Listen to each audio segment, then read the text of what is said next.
Good morning, everyone. Gratitude morning, everyone. Thank you for being on time. So, welcome to THOP eCell, THOP Entrepreneurship Cell, THOP Energy Cell, THOP Enthusiastic Cell. We fondly call it as THOP eCell. A positive world, a disruptive world, a platform to excel, and a platform from the future for the future. So, THOP eCell is presenting THOP Talks. Welcome to THOP Talks as well. THOP Talks, talks by THOPs, talks for THOPs, talks of THOPs. So, welcome to that. So, every THOP talk we listen to, it enriches mindset and thought process. So, it adds value to us to more extent. So, let us begin this enthusiastic journey for an hour. So, my name is Rohit Bullir and I study chemical engineering. So let's start cell context. So if you realize journey of TOP cell, so it's been 3 years and it continues. So it cannot be explained in 3 minutes or so. So we have a number of people in our team, number of interactions, various uh, programs held, and different ideas, thought process, ups and downs, and positive, negative. Remembering all those, it takes more time and hours to tell about what exactly Thopisel is. So we came up with an idea to assemble all our points, all our thoughts into one context, and we call that context as invocation. So let us hear that powerful invocation by our Vivikta. So over to you, Vivikta. Thank you, Rohit Anna. That was a great start. So, coming to the invocation, this is who we are. We are a team. Talented, energetic, astonishing mindsets. We can do anything and everything. We talk, we care, we respect each other. We see beauty in everything. We are connected by hearts and driven by values. We celebrate each other. We provide value to each other. We take ownership in everything we do. We have freedom to make mistakes. We learn as we go. We are mad to make a difference. We love disruptive ideas. We make impossible things possible. We are strong to question creation. We believe in dreaming big. If we do not dare to dream big, are we really living? Why be ordinary when we can be extraordinary? This is who we are. Thank you. This is who we are. So this is what Topisel is. Thank you, Victor. And one more thing. So if you realize what is exactly missing in life, why people are sometimes getting demotivated themselves. So what is missing actually? If we take on that point, gratitude is missing. So how many of us thanking each other for little things? How many are grateful to yourself and people who admire you or who support you? So we took that point and we felt the essence of power of gratitude. So let's hear that power and feel that essence through the gratitude story by Nishita. Nishita, over to you. Thank you, Rohitanna. Yeah, one of our top ESL pillars is the attitude of gratitude. There are many stories all of us have experienced, and now top gratitude team presents exclusive gratitude stories in every top talk. Here is one of the stories which one of my seniors shared a story with us. Now let us see that story. Things have been changing. We are supposed to create sustainability everywhere in everyone's life. We have been thinking, searching, and finding different ways of creating real happiness around us in all forms. But we experienced a beautiful and tremendous joyous journey with gratitude. Yes, gratitude is an important quality that makes the impossible possible. We have already destroyed this world and have a biodiversity with all the greediness, cruelty, and ego. This is how the existed mindset is trained off. Unlike seeing beauty in everyone, it destroys the beauty of thought, beauty of actions, and beauty of values. Gratitude is the fundamental principle that should exist in everyone towards everyone. If one shows gratitude towards everything, they feel responsible, happy, cheerful, accountable, and provide value to everyone, and also feel responsible. And once again, once gratitude develops in a human being, it will create a great atmosphere around him or her, and that person will be the creator of happiness and a sustainable future for this world. If it becomes disruptive, uh, if it becomes disruptive thinking in merely automatic, I have experienced the flavor of it from most of my friends and especially my top family members. It made me think more, explore more, help more, and garden more. This is how most things work. When we start exploring, we start thinking. When we start thinking, we start questioning. When we start questioning, we are making disruptions. This is the way most things evolve. Thus, good and sustainable things happen in the best ways as we feel responsible towards this universe. This world needs an atmosphere of gratitude where all it is already filled with individual egos, disruptive our values are. The gratitude we are. Let's garden the gratitude in this universe and make the universe a gratitude garden. Top University, Universities by Dhanush Sharma. Thank you. Happy thanking. Yeah. Yes. Thank you, Nishita, and thank you, Dhanush, for that sustainable word, atmosphere, ecosystem, disruptive ideas. So thank you for that. I hope it added more energy and happiness to you. So it will sure create a happy atmosphere around you. So thank you for that. With the same feel and this enthusiasm, let's move on. So our aim or our objective of this today's session is to make aware of what are the engineering branches or what actually engineering students do in 4 years, and what are the challenges or actions they take on in the journey. So before that, we would like to congratulate all the students who have done with their examination and came here. They cleared exam, different types of competitive exams, and they secured rank. They're looking into the engineering branches. So it's a great journey. So we would like to congratulate them who are present here, and of course we all competed in it. So we would like to congratulate ourselves also. So we want to take this time to have fun. So I say, oh, you will be cool. So let's acknowledge everyone with a clap for a minute also. So just mute yourself and give a clap for 2 to 3 seconds so that Rohitana, we may, yeah, yes, can you please try offing your video, like, because your voice is not so clear? Off your video and just try once again. yeah. Is it now? Now is it okay? Yeah, it's better, much better, I guess. Okay. So like I was telling, people completed their EAMCET and examination. Let us congratulate them for claps by muting for a minute and move on. It's not audible yet.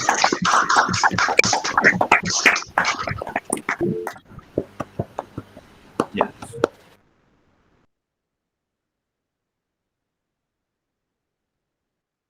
Sorry for the. Is it okay? Is it audible and clear? Yes, Rohitana, Yeah. you can. Thank you. Thank you. So we would start with the presentation. So the agenda would be presenting about each and every engineering branch that is available in Telangana, within Telangana, so that we can access easily, and followed by comments by our beloved mentors here, and your thoughts and comments are friends' thoughts and comments on individual branches, and again gratitude quote, and followed by closing remarks. And I hope you'll enjoy this session. So keep up the same enthusiasm. And one of our teammates quote, Chandan always tells us, like, if you see something beautiful in someone, tell them. It may take a minute or but for you, but it may long last for them. So if you like anything what we say in this time on this time, you can comment in the chat box or unmute yourself at the end and tell your comments and your questions if any. So let's get started. So thank you for being here. So let's get started with engineering branches. So what exactly engineering is? So you completed your intermediate and 10th and here now. So what engineering students, we felt and our experiences are, we are going to tell you now. So I hope you all seen, you are aware of Happy Days movie, isn't it? So yeah. So this is a general statement most of us use when we start about engineering. Yeah, it's Happy Days and also mixture of other emotions and all. Not it's entirely happy, but it is overall happy world. Yes, it is a happy world and with a mixture of everything. In this journey, you share things with your dudes. You have mentors. You get to know what mentorship is, and you have freedom to make mistakes and correct them.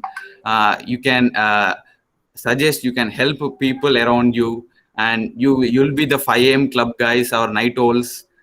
You will be the so you involved in technical conversations, you mainly, and you have conferences, interviews, interactions, innovations, so many, and you'll get to know the power of gratitude. You'll get to know the uncommon accomplishments of our friends and of our people, of our relatives. So let's say uncommon accomplishments of common people. So we'll get to know many things in the these are 4 precious years of your life which you are going to enter. So, and we are mostly called as engineers, who rules the world in technology front. So without an engineer, we cannot assume the world, right? So let us enrich this amazing journey and know what is what, right? So I hope you all are eager to know what engineering is. Of course, you are experiencing it daily. Engineering is within you, inside you, outside you. And engineering first came and then books came. More than books, we experience more in the engineering. And you see the applications daily, it's all engineering. Engineering first came and then books came. This is the point. So let us start. So we'll go with presentation followed by each and every branch. Yeah. I will request Madhu to present the screen. Yeah, yes, sir. 1 minute. Yeah. Good morning, everyone. And Rohitana has given a beautiful and powerful intro about the engineering world, which fascinates, intrigues all of us. So let us start with aeronautical engineering. It's a field. Aeronautics is a field with passion and challenges, definitely. Let me tell you briefly about the little history about aeronautical engineering. Here we specified it as aeronautical engineering because we have colleges available for aeronautical engineering in Telangana. Generally, aeronautical engineering is part of aerospace engineering. Aerospace engineering has two. It is again subdivided into aeronautical engineering and astronomical engineering. So aeronautical engineering, like I said, it is something fascinating, something dreamy kind of thing. So let us know what aeronautical engineering is, what aeronautical engineering actually is.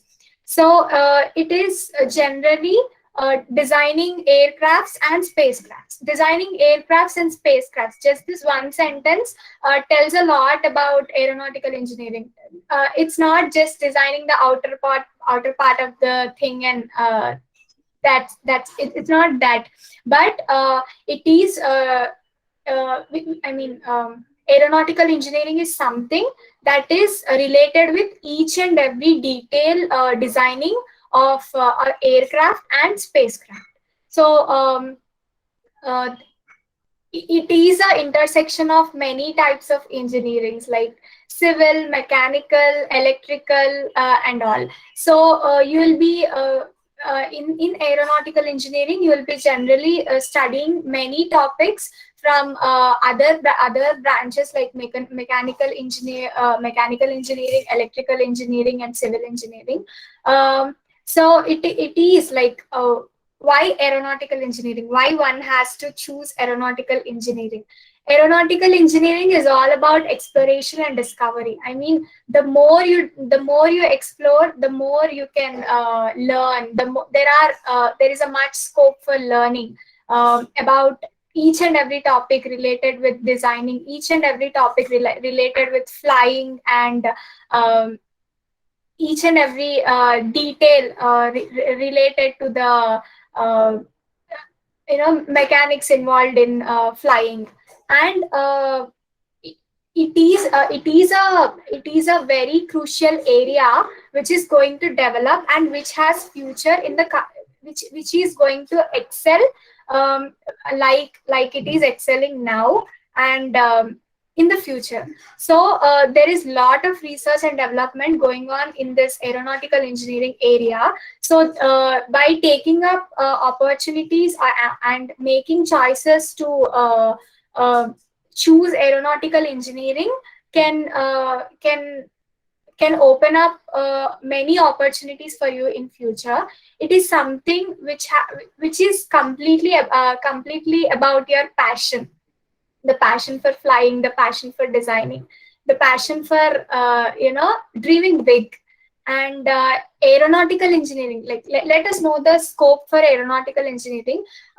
It is now the three crucial areas for aeronautical engineering is defense. Like it's all about those we have watched the thing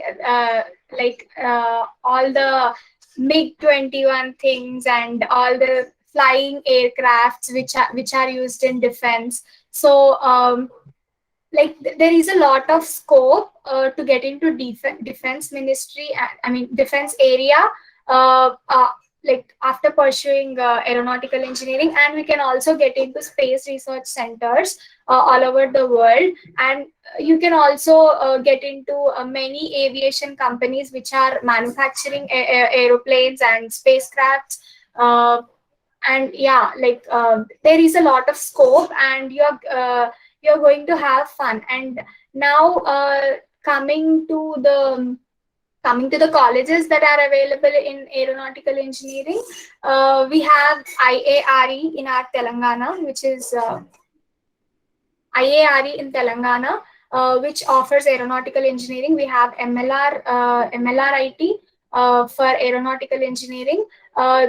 These are the very good colleges which are having good equipment, better than any other colleges. Like these are the main colleges that are offering aeronautical engineering in Telangana right now. And this is all about aeronautical engineering.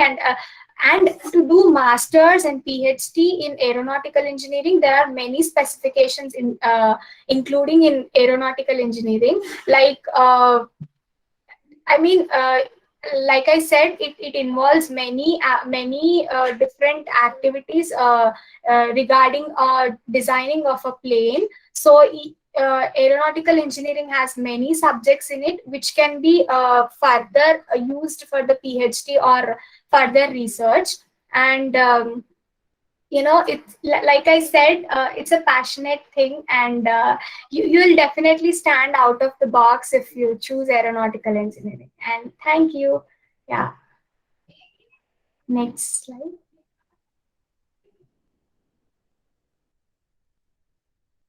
Yeah.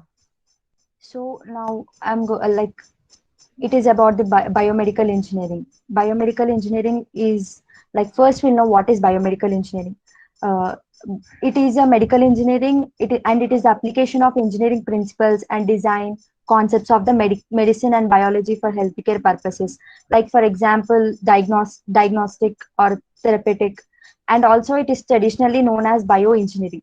But this term comes to also refer the biomedical engineering, and this field seeks to close to the gap between engineering and medicine, combining the designing of problem solving skills of engineering with medical biological science, and to advance the healthcare treatment, including diagnosis, monitoring, and therapy. And also it included under the scope of biomedical engineering, it is the management of current medical equipment in hospitals while adhering to relevant industry standards also. And this involves making equipment recommendations and procurement, routine testing, and preventive maintenance, or a role known as a biomedical equipment technician or a clinical engineering. And next, what do biomedical engineers do? Uh, Mainly, they focus on advance in technology and medicine to develop new devices and equipment for improving human health. For example, they might design software to run medical equipment or computer simulations to test new drug therapies. And clinical engineers apply medical technology to improve health care. And we have a very good scope on this. And is it a good career? Yes, biomedical engineering is a booming career field as health and technology are coming together to revolutionize the field of medicine, with the growing health consciousness in India. And also it is becoming one of the most unavailable and sought. And when it comes to the placements, like areas of recruitment after completing your BTech in biomedical engineering, in manufacturing companies and in different companies, and you may get some government research and training institutes, and medical instrumentation manufacturers also. And can biomedical engineers work in hospitals? So, from research of bodily systems and development of medical devices to maintenance of facility networks and instruction on treatment producers, biomedical engineers keep hospitals, clinics, and care facilities running and helping patients. And also, we have very good colleges for this biomedical engineer. And OUC, Usmania University is the uh, very good college for the biomedical engineering. And when it comes to the employment of bioengineers and the biomedical engineers is projected to grow 5% from 2019 to 2029, like faster than the average for all occupations. So bioengineers and biomedical engineers are expected to see employment growth because of increasing technologies and their applications to medical equipment and devices. So it is overall a good course to take, and we have a very good scope on this. Thank you.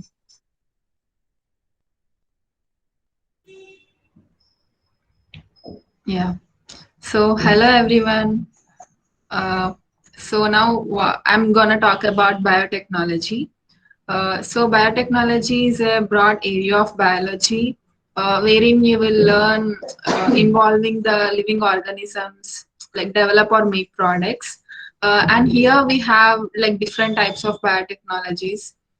Medical biotechnology, industrial biotechnology, environmental biotechnology, and marine biotechnology. So you people can explore more if you want to join in any one of these value-added biotechnologies, because it provides unique opportunities as many won't explore much regarding these ideas. So to those people who really wanted to be unique and who really wanted to be different from others and who are really interested to take biotechnology, so don't wait for the second chance. Go and take it, because interest matters over anything. If you have interest, then you can be successful in every branch. uh, and also like what do they do in biotechnology? So I mean, what is it? The We will get into the clear structure of biotechnology. So biotechnology draws on the pure biological sciences. So it involves teaching of genetics, microbiology, animal cell structure, molecular biology, biochemistry, embryology, cell biology.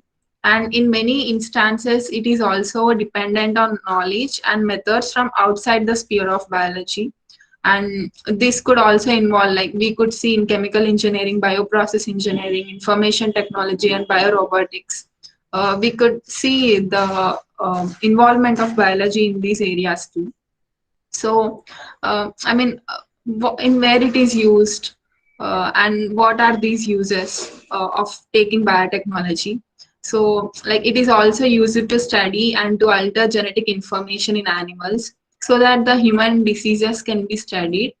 And biotechnology is both a basic and an applied science. These technologies are applied in agriculture, healthcare, forensics, industrial processing, and environmental management in many useful ways. So like these might be very great opportunities for the people who are going to take biotechnology, because it gives sustainable environment, and you will be a very great value added person if you take biotechnology. And also like what are the uses if we take that biotechnology, like how we are going to provide value to the world. So value to the environment. If environment is good, then the whole world will be good. So like biotechnology improves medical treatments, and it contributes towards conserving resources, helps in managing waste, improves human health, medical advancement technologies. So if you are taking biotechnology, then you will surely going to make a huge difference to the environment. So next is opportunities being in biotechnology. You can be agriculture engineer, animal scientist, biochemist and biophysicist, biomedical engineer, microbiologist, so soil and plant scientist. And regarding placements, like I mean, you have very good opportunities in EAMCET colleges also. Like if you are with good score, then you can go for biotechnology if you are really interested. And if you have good score in NITs or IITs, like if you want to be unique, you can go for NITs also, because the teaching will be very good. Because like when I was searching for biotechnology, I got to know many interesting facts. Like it will have good infrastructure and good placement also. So like if you are thinking to go for biotechnology, then go for it. And also finally, like it is the most popular career options among youngsters who wants to explore the modern aspects of science. So thank you.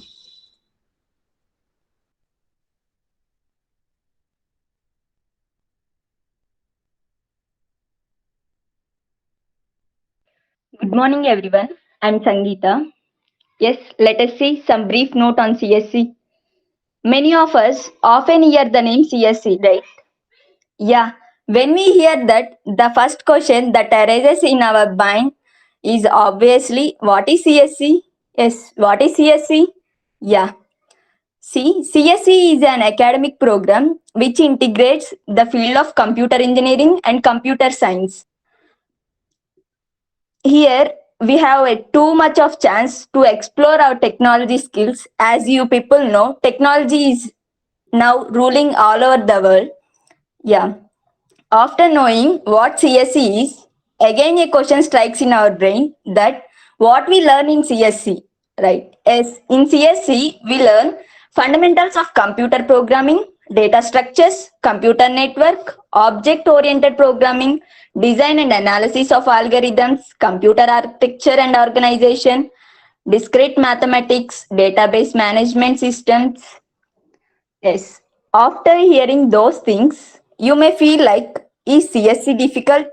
No, no, no, no. Not at all CSC is difficult. Just we need dedication, continuous practice, and a good understanding of subject. Yeah. The most commonly asked questions is what next after 4 years of CSC? Yes. What next after 4 years of CSC? We had too many opportunities to grab that are maybe uncountless, that some of them are like software engineering, software developer, mobile application developer, IT administrator, website developer, full stack engineers, big data engineers, data scientist, data analyst, blockchain developer, and etc. Too many opportunities we had. If you wanna think of continuing your further studies, we have many courses to choose like MTech Computer Science, MTech IT, PhD Computer Science, MBA IT, Masters, MPhil Advanced Computer Science, and so many. And one more interesting thing in CSC, there are too many specifications in CSC like data structure and algorithms, design and analysis of algorithms, computer architecture, computer networks, operating systems, artificial intelligence, database systems, compiler design, logic design. Yes, those who are interested to choose CSC or those who are interested in technology, I'm gonna say one thing. CSC is one of the best courses offered by many colleges. I think most of the colleges offers the CSC course. CSC is a common course that the skills we learn made us the unique from others who had also taken CSC. Yes. We hope the maximum of your doubts and confusions clear with this. Thank you for giving me this opportunity. Now, our Rohit Anna will say about chemical engineering. Thank you once again. Yes. So thank you, Sangeeta, for briefly explaining about the CSC, and Nivedita, Nishita, and Apurva for aeronautical, biomedical, and biotechnology. Yeah, so we are in the technology front. So let us explore some about chemical engineering. So what is chemical engineering? So if you listen to this word, you may come up with many thoughts in mind. So before telling about chemical engineering in 2021, let me take this time to get you back for a history to history. Let me tell some history about chemical engineering, how it started and how it evolved as part my learnings. So chemical engineering is not new. So you're not hearing chemical engineering in 2020 or 2021. It has started way back in the history in 1859. On an August afternoon in the 1859, a formal railroad conductor digged a hole hired by a Pennsylvania oil company, which is in the Pennsylvania state. So he drilled a hole 69 and a feet into the earth, and the whole new world of chemical engineering sprang forth. A world made possible by a group of chemical engineers, names like Brown, Olson, Walker, and many others. We would fall if someone is following, and they would see the promise in the future. So in 1908, a group of chemical engineers saw the promise in future and came together with a mission to advance the profession and to serve the society. So chemical engineering, we live in a world which is unrecognizable without the contribution made by chemical engineers. Right from the toothpaste you use till the time you go to bed, everything is a product of chemical engineering for that matter. You see, toothpaste, chair, vaccines, fan, laptop, everything is some or other way. It's a mixture of chemical engineering aspect. So, and one more point, you are much aware of it. You know, Haber's process. You studied in your chemistry in intermediate, which is 7 marks IPE question. I think so. You're already aware of Haber's process, ammonia synthesis, N2 plus N2 plus H2 gives us to 2NH3. So it started with ammonia process as well. There were no fertilizers and other mechanisms to produce food in a large extent. So it's an idea of a chemist and a chemical engineer came together and worked on synthesis of ammonia through Haber's process, and from then it kept on adding value to the human life in fertilizer, on food industry, or any other industries. So it's all about history, chemical engineering. There is a much history, but I would like to complete it in a nutshell with short. So this is history. And coming to what is chemical engineering, if you go into the Google and search, it may tell you it's a process of converting raw material into products. Yes, it's a process of converting raw materials through a designed, structured process and getting a desired or a well-designed product. Yes, but in the process we get to know more about the topics involved, and I would like to emphasis on this point. Most of people who come to take this chemical engineering in assumption that chemical engineering is all about chemistry. So I would like to emphasize more on this. Chemical engineering is not just only about chemistry, but it's a mixture of all engineering aspects. So in intermediate, you may make assumptions according to your weaknesses and strengths. Let's say if you are good at math, so you search for mathematics opportunities that are available. And if you are good at physics and chemistry, so you search for that related courses in engineering or any other platforms. So whatever you are interested, you are good at math, you are good at biology, you are good at physics and chemistry, we have a place for you in chemical engineering. So we mix, it's a mixture of all those things, right? So how chemical engineering goes. So it's a process from raw materials to products. In the process, there are, so let's take this example. So some of your friends visited your home, and they asked, so you are about to have milk for them. So you on the stove and put the pan on that stove, and you heated the milk. So one of them came to you and said, "Hey, chemical engineer, what's the process going on? Actually, I want to know what's it." So you put on the stove and heating that milk or water. So what's the process? Yeah, of course, we all know it's a heating process.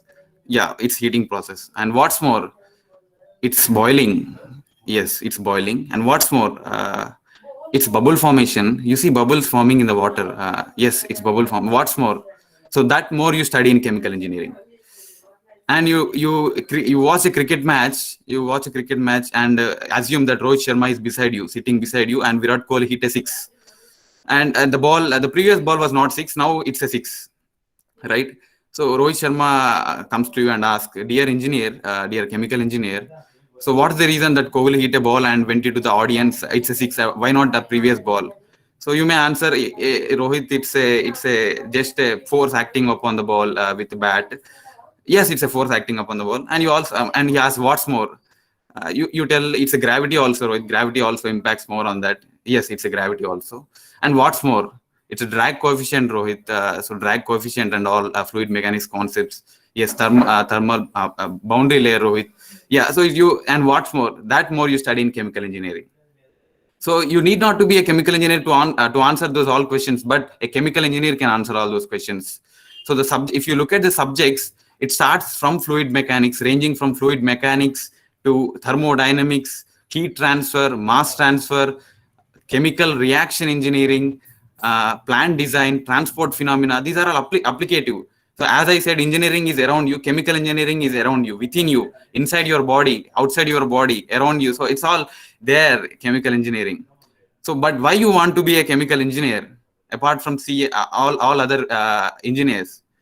So it's all depends on your passion and profession you want to be, right?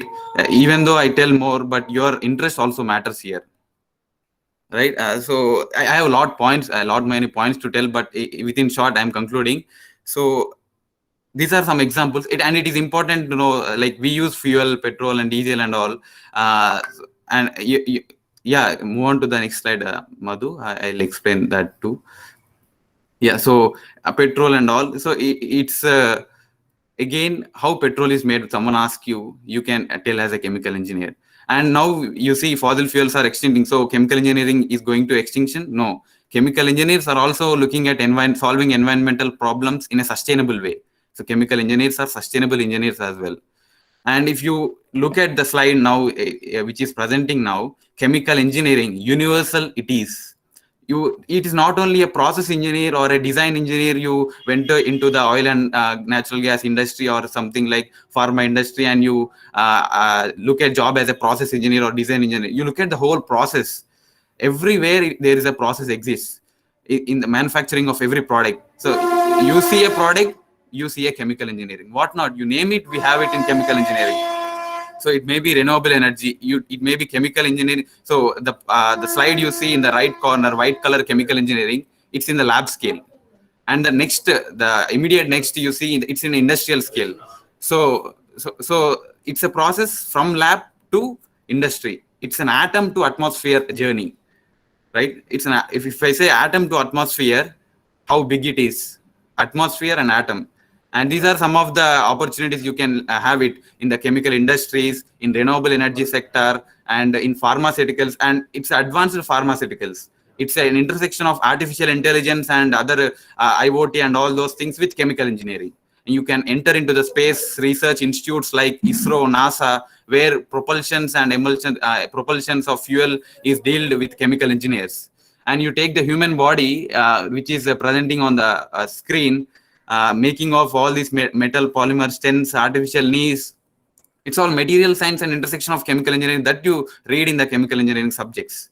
So it's all mixture. As I said, it's a intersection of all those. And chemical engineering alone cannot do all those things. It's again intersection. If you combine with a material science guy, if you combine with a metallurgical thing, so you can innovate a product, right? So move on to the next slide. If you see the opportunities after BTech in chemical engineering, you have an employment opportunity which you can get through if you want a government or a reputed job. So you can have this opportunity to write GATE after 4th year, and now in 3rd year also, and other related institute related exams like BRC exam and all. So you can have this opportunity to be employed right after the BTech. and some of the companies, private institutes or public organizations which offer jobs for chemical engineering are ONGC, IOC, Department of Atomic Energy. In Department of Atomic Energy, we have various bodies, again, NFC, BARC, NPCL, IGCAR, Indira Gandhi Center for Atomic Research, and pharmaceutical like Reddy's Laboratory, Aurobindo, cement industries, paints, paper industries, a lot more. And if you want to excel in the same field, you are very passionate. I would not end up my chemical engineering with BTech. You are welcome for that as well. You have many opportunities available in masters, MTech in chemical engineering in IITs through GATE, in IITs or IISc, and masters in chemical engineering abroad, and PhD mainly. And most of the engineering interested chemical engineers, I feel, move on to the PhD in chemical engineering to excel, and other allied areas. So chemical engineering is not only the title in chemical engineering, but specializations also includes. So this is something about chemical engineering and the journey of chemical. And I would suggest, like, world is full of no sayers at the ground level. So these are all learnings I have learned from mentors and professors of chemical engineers around the globe. And we have supporting bodies like Indian Institute of Chemical Engineers, IICHE, American Institute of Chemical Engineers, AICHE, and many other, who supports chemical engineers. They want to excel in the chemical. As we enter into the new era of chemical engineers and new challenges, our charge is perhaps increased than any other time. And our aim is not to only protect our legacy, but to keep up the promise. Let's keep up this promise and move on. So let's be a chemical engineer, right? So thank you. So I hope you got some clarity about chemical engineering, and you can always refer to various sources that are available about engineering branches. And next, now, like to request Madhu to go on with civil engineering. Yeah, thank you. Yeah. Hello, everyone. Civil engineering. First, when this word is heard by students studying in intermediate, they will thinking like civil engineering is only for constructing buildings and houses. No, it's wrong. Let us see what is civil engineering. The civil engineering involves analysis, planning, design, construction, and maintenance of different types of facilities for government, commerce industry, and the public. It includes high-rise office towers, factories, schools, airports, tunnels, and subway systems, dams, canals, and water purification, and environmental protection facilities such as solid waste and wastewater treatment systems. Now, now let us see what are the sub-branches in civil engineering. There are many sub-branches: municipal and urban engineering, transport engineering, construction engineering, structural engineering, waste resource engineering, water resource engineering, coastal engineering, earthquake engineering, environmental engineering. Yeah. Now let us know about what we need to do higher studies and where we need to do after our graduation. Yeah, we have GATE examination. We can do MTech in IITs through GATE examination. We can do MS in abroad. We can do PhD. Next, jobs. What are the job opportunity sectors by the end of the BTech fourth year?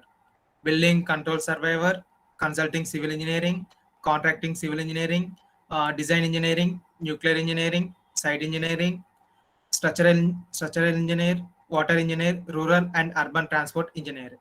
And where we can work like companies like L&T, ACC, Siemens, etc. Thank you. Now let us listen about ECE by Sai Kiran Amma. Good morning, everyone. Is my voice audible? Yes, I can. It's audible. Thank you, Rohit. Next slide, please. Good morning, everyone. I am Sai Kiran, and I am currently pursuing my undergraduate degree in Electronics and Communication Engineering. And I am going to introduce you to Department of Electronics and Communication Engineering. Basically, EC is mainly related to electronics and communication systems. Many people confuse it electrical and electronic, but both are very different to each other. Basically, electronics is a subfield of a broader electrical engineering. In EC, we learn We design and analyze with the help of mathematics and physics. So if you are passionate enough in maths and physics, along with the communication system, you can easily take ECE. And while you're pursuing your ECE in undergraduate degree, you have to come across many situations where you really see those applications in your daily life.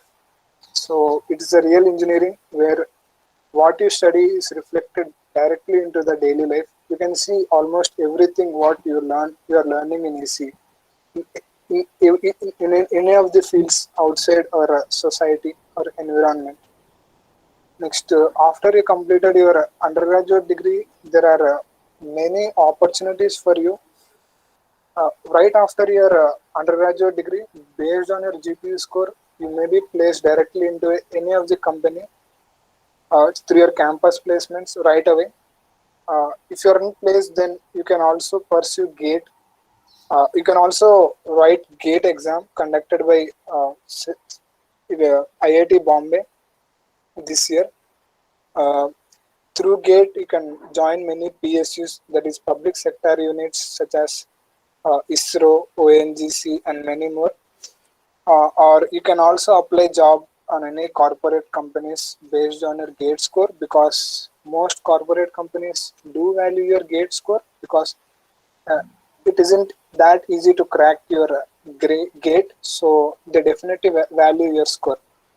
Next, or you can directly pursue your, in higher education in top-notch colleges such as IIT or NIT using your GATE score, or your masters in foreign.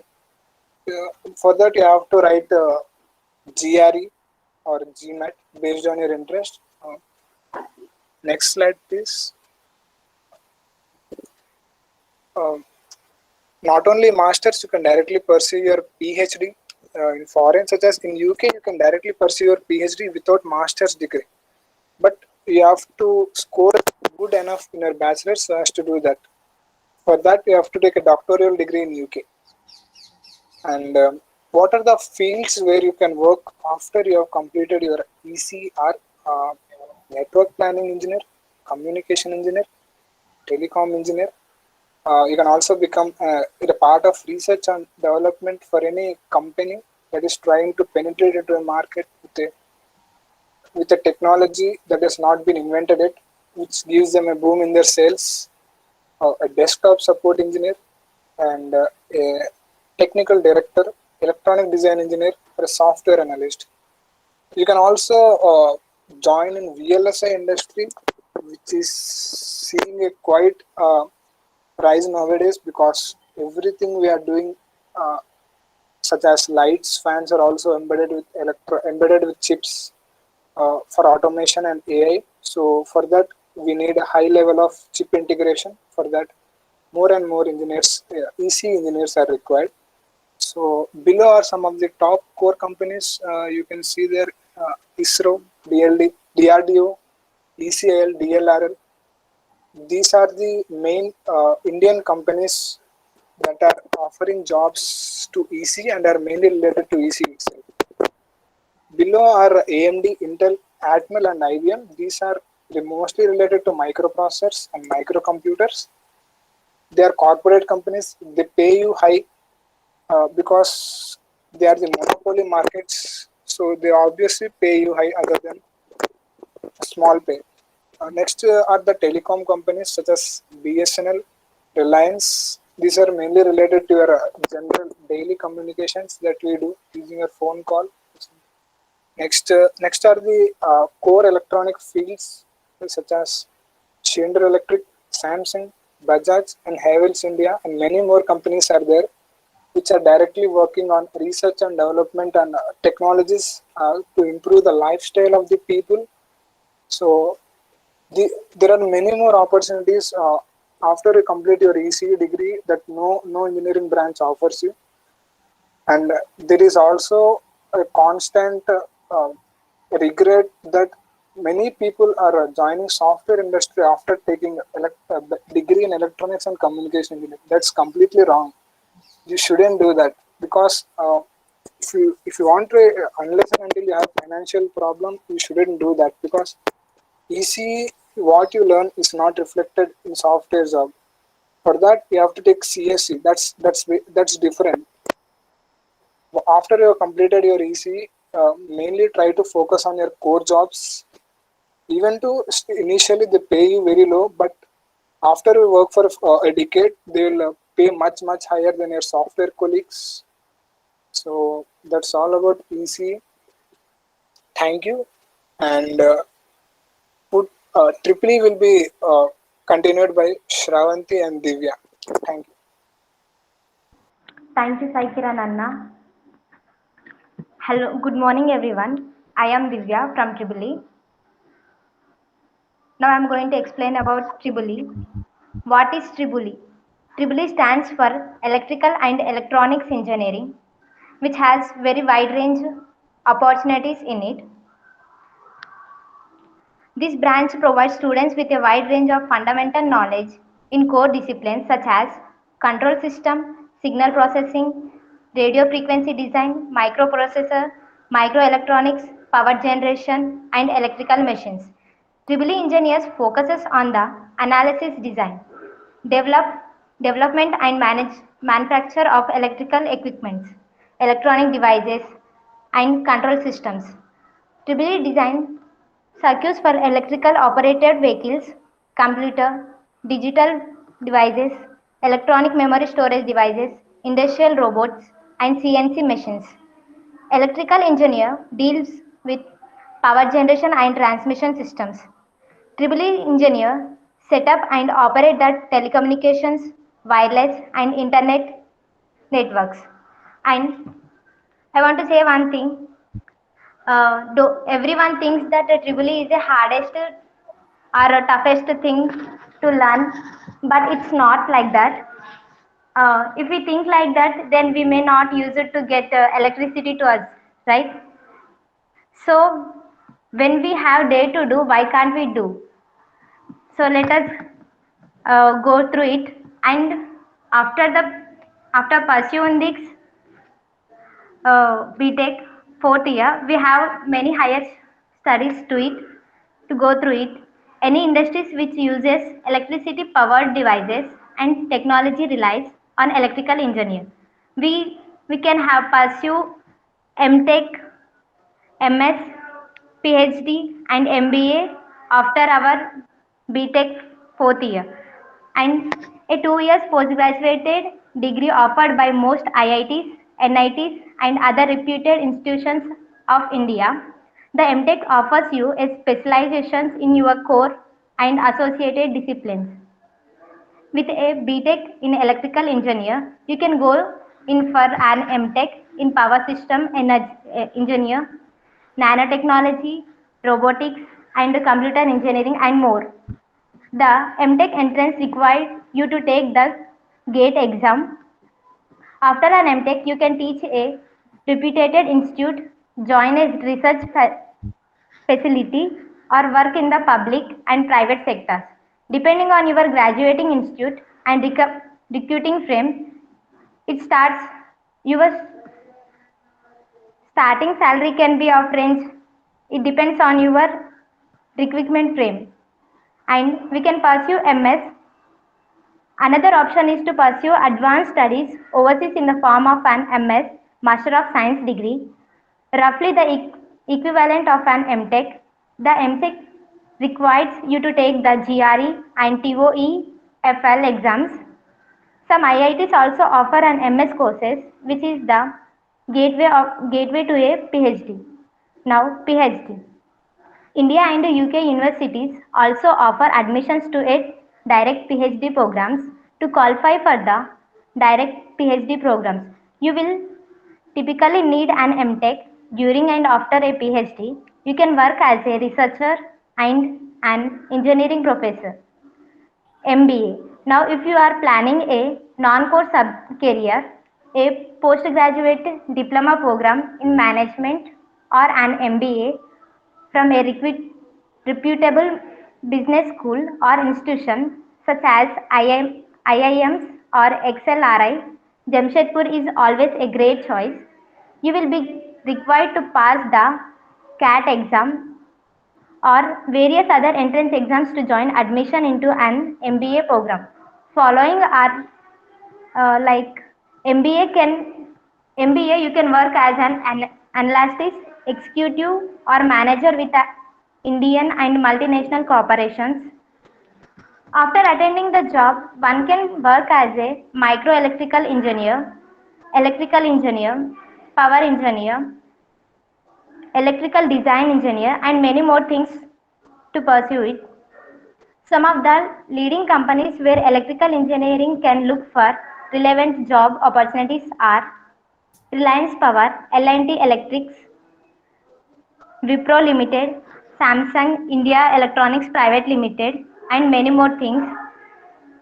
And there are many specializations for triple E like power engineering, control engineering, electrical engineering, microelectronics, signal processing, telecommunication engineering, instrumentation energy engineering, computer engineering, software and hardware, nanotechnology, power system engineering, including renewable energy, and many more things to tell.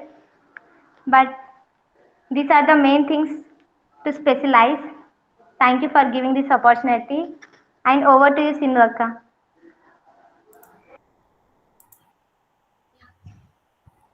Thank you, Divya.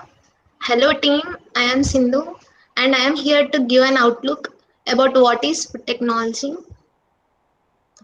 Generally, BTech in food technology is an undergraduate program which is a total of 4 years duration divided into 8 semesters. Food technology is a branch of food science that majorly deals with the manufacturing, processing, preserving, packaging, labeling, quality check, and marketing distribution of food and its articles. Coming to the scope, until the human era exists, there will be a scope for the food technology because everyone eats food to live, right? And coming to the subjects we learn, during the food technology course is nutrition, chemical balance of food, microbiology, preservation, food infestation management, heat and mass transfer, applications in food, beverages, cereals, fruits and vegetable processing, animal based foods, baking science, unit operations in food, fluids, food waste management, etc. Coming to the job opportunities we get after the completion of BTech, they are like in the food processing sector, technical scale sector, quality assurance, product development, production management, research and development. These graduates can be also worked as food inspector, food microbiologist, bacteriologist, biochemist, food science teacher, food standards officer, laboratory technicians, assistant general manager, food and beverage associate, food handler, food processing operator, food technologist, home economist, accountant, marketing executive, and many more. Organizations which are recruiting BTech in food technology graduates include FCI, Food Corporation of India, Central Warehousing Corporation, Department of Food and Public Distribution of Government of India, and also public distribution firms. And after the completion of BTech, what we can do, what are the entrance examinations we should do uh, to attend the MTech. They are like GATE, Gratitude Aptitude Test Engineering, in which we are having two papers, XE and Excel. XE means Engineering Sciences and Excel means Life Sciences. Engineering Science subjects includes Fluid Mechanics, Material Science, Solid Mechanics, Thermodynamics, Food Technology. And coming to the Life Sciences, we will be having chemistry, biochemistry, microbiology, zoology, botany, food technology. And the universities are also conducting their private examinations like CFTRI and IIFPT, which means Indian Institute of Food Processing and Technology. And okay, we are writing the entrance examinations, and what are the branches we are having after doing the BTech? That means masters. We will be having like ME, Master of Engineering in Food Technology, and also MTech in food technology, processing and food engineering, food and nutrition, food biotechnology, food safety and standards, and also the Doctor of Philosophy in food technology, food science and technology, dairy technology, and food biotechnology. And my current experience in FT as a student is like I am proud to be the part of this department because I am glad to be learning these things. Generally, food is the general item we are eating every day without knowing what are the constituents and the components that have. And also food is the basic need for each living being. I'm personally interested in this course instead of using pharmaceutical medicines or everything, we can use supplementary food items to improve our BMI. We can also create a lot of innovative things in this department which can make people survive hygienic and healthy. As the days changes, technology has been also changed. This course is interlinked with many courses like in triple in triple E, or like it is also interlinked with the CSE like artificial intelligence, data science. Everything has been interlinked and everything has been updated. So my suggestion is learn as we go. We should also being update with the other technologies too. The second slide, please. Here in this slide, you can see the real view. What is the scope of food technology in our world? There are many articles were also published, and food technology has been updated from the year to year. It has also been interlinked with artificial intelligence, I said. And is the green picture is the syllabus sheet of what will be the gate and syllabus pattern. And there are so many articles, and we can enter into that variety of scopes. Being a food technology student, it personally and sustainability, and also it will be helpful for everyone. So don't bother if you get a food technology group and then the EAMCET, please go for it, sure. You will really enjoy learning because it's the real world. That's it from my end.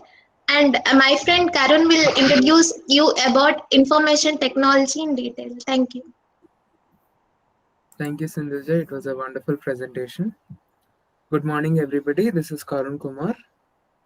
So now I'm going to give a presentation on the engineering branch, that is information technology, which is very famous, and it also has a lot of scope. Many people have, what should I say, conjecture that CSE, IT, if you compare, IT has less scope, or if you see any college cutoffs, generally IT has very less cutoffs. But to be honest, IT has a very good scope, and that is almost equal to CSE is what I can say. And what is IT means? IT is a combination of CSE branch, that is computer sciences, with combination of ECE. It might be a big shock for you people, but yes, it is true. It is all about enhancing the telecommunication field. To put it in simple words, it is something like 20 years ago we had no phone, but today we have phone. And once upon a time, to make a call, we need to spend so much.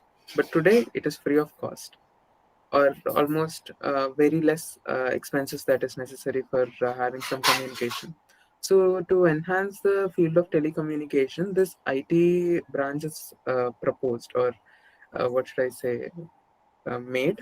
But to be honest, IITs, the so-called reputed institutions of India, don't have IT branch in it, because the reason when I explored, I came to know that is it's a combination of ECE and CSE, and to get the professors with both the knowledge up to IIT level is tough, is what they specified.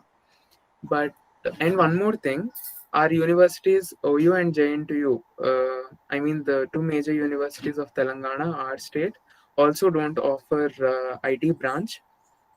But all the private colleges which are in the top list, like VNR or CBIT or Gokaraju, Gangaraju, offer IT branch.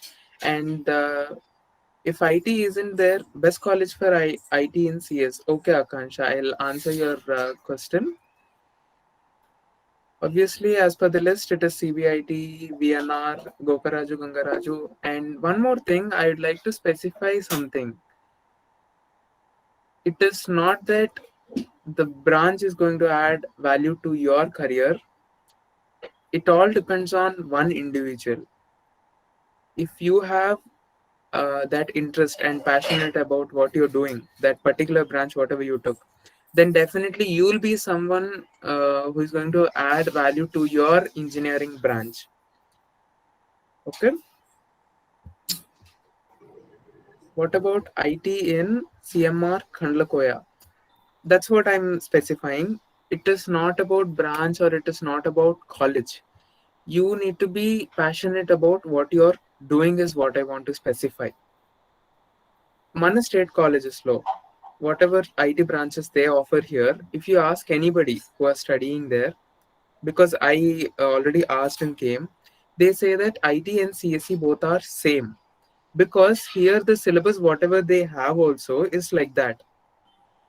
మనకి ఇక్కడ telecommunications దాని మీద ఎక్కువ, what should I say, it is not more towards that, it is more or less equivalent to CSE, and some of the main subjects in that are C, C++, Java, Python, machine learning, artificial intelligence.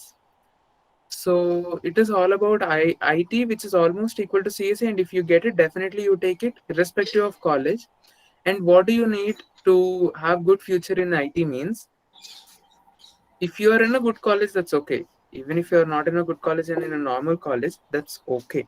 Even that is okay, because IT is something which more or less deals with two sectors. It has two sectors of jobs, that is development and testing, is what I came to know. Testing field has less demand when compared to development. Development has more pay, and the C, C++, Java, Python, I need not tell you people, because we all hear these words today, because they have a lot of, what should I say, importance, and they are in trend. I would like to say what languages deal with. Languages deal with algorithms.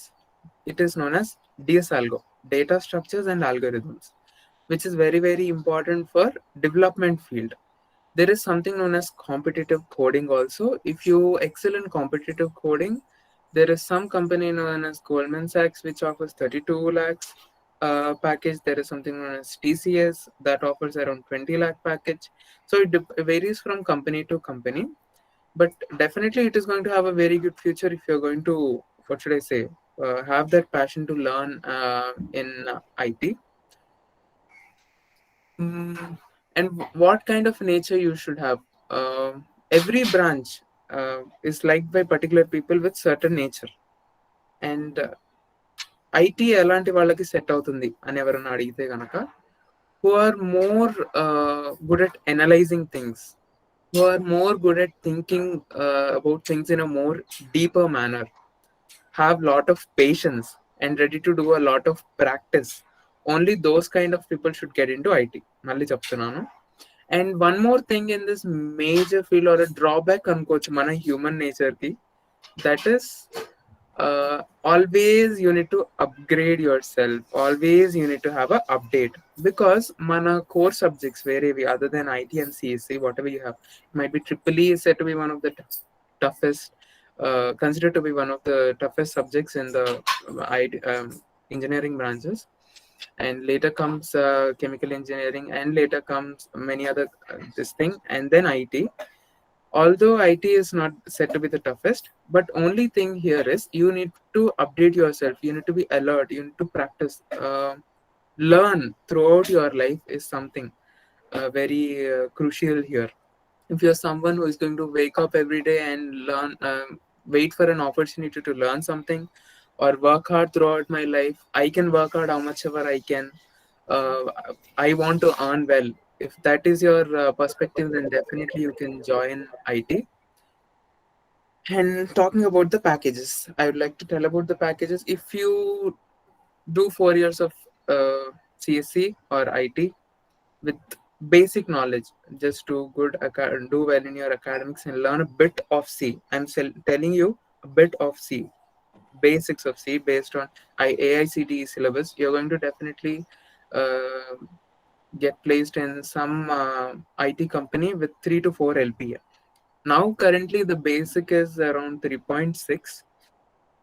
And if you're really going to have a good hang or grip on at least one or two languages, that is C++, Python, or Java, then definitely you're going to get placed in some companies like Deloitte or something like that and get around 6 LPA. And the companies that offer 3 to 4 LPA are Infosys, TCS, Wipro. Of course, that depends on the profile, but the basic profile, I'm telling you people, if you are with the minimum knowledge. And if you really work hard and really learn CSC or IT very well and become a computer science engineer or IT engineer, then you're going to have very, very nice packages. IT packages has no limit. You're going to get very, very nice package, that I can assure. But you need to always get updated. You need to always learn every day, because other core subjects, once theory is proposed, and to get some update on that after making a lot of research, it takes several hundreds of years sometimes. With the technology or with the theory with which you learn and join, the knowledge what you have when you join the some sector in core jobs, the same theory is going to last long till your retirement or after that also. But IT is not like that. There is always a rigorous transformation in it. So that's why people say IT is stressful, because it is against human nature. We always want to have a, what should I say, relaxed way or comfortable zone kind of a thing. If you're not that kind of a person, you're not at all lazy, you're super active. If you want to learn every day, then definitely IT is something which you can opt for. And further studies వచ్చేసి you can do masters in IITs or NITs is preferable. And as I told you, IITs doesn't have IT branch in it, and you need to take GATE CSC. There is no separate paper known as GATE IT. And am I not clear? Am I breaking? Clear? All right. I think, Sindhuja, you have some problem on your end. Please check it. So, yes. And MS in US. We all hear this, MS in US.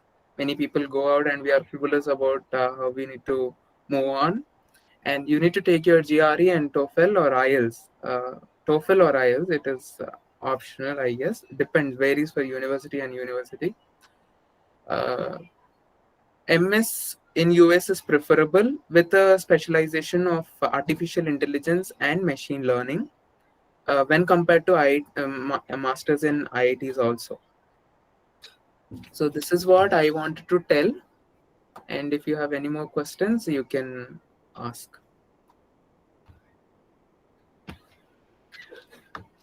Yes, we'll answer it at last. Yeah. Yeah. My name is Next comes Dhanush about metallurgy engineering. Thank you. Thank you, Karan. Yeah, my name is Dhanush. Metallurgy and material science engineering, both are not different, because you already many of you have come across the chapter that you have, I guess, in intermediate second year, metallurgy the chapter. So it gives the basic information of the process involved in making a material. Yes, that's how it is related, but not completely only that, because we make misconceptions on what is exactly is about. Yeah, metallurgy and material science engineering. What is metallurgy mainly involves? Because when we always include the material, it is used in everywhere. From the pen we take, which is made up of a metal, which includes a metal, and everything in the communication or in the making electrical wires, or in making a automobile, or in making even the rocket or aeroplane or aerospace and satellite. And everywhere you use the material to make your uh, work very feasible and without affecting any other any other respects. So here in metallurgy, it understand that its studies, because all of you have still now listened that no engineering dependent only restricted to its core type, because chemical engineering expands its in universal ways, and CSE is related to every other branch. So somehow or like that, every engineering is related to another branch which includes. So that's why we need the colleges where we have many number of branches. So we collaborate with the other people and ideate with them and include all the engineering types and make an useful product. So that is the making solution and the real need of engineering for the life. So not only not one engineering is depend on its own. So that's the need of the real engineering. The final aspect is to solve the problem. However, you can solve in the best easy way. That's the need of the engineering. So material is really useful everywhere. So yeah, when a mining engineer extracts the ore from the ground, you have to make it into the useful metal. So that is how you process, you extract, you process, you study, you analyze and finalize the required metal needed for the everyone, so that everyone can use. So a person extracted something like aluminum or the feasible material, so you process, you refine, and you made a metal pen, so that it made useful for the everyone. So not every metal. You should finalize the metal which is needed for breaking on for based on its thermodynamic study or thermal properties or manufacturing or design and everything, to the stress, to strain, and every other properties matter, right? So after analyzing completely, you have to make it. So that's how even every engineering involves in it. You have to process, you have to analyze, and you have to make the test of it, so that everyone can use it in the safer way. That is how an engineer matters. Here also in metallurgy, it goes with the same.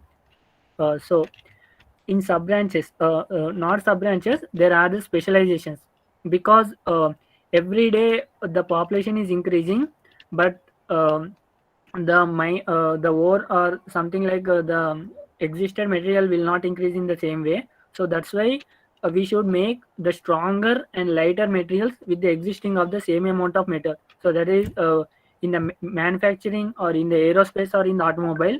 So making of the light metals is needed. Something like which is trending, you can go through the Elon Musk Cybertruck, which is he made the stainless steel which is unbreakable. So that is how importance of a material and metallurgy engineering means. So scope is everywhere.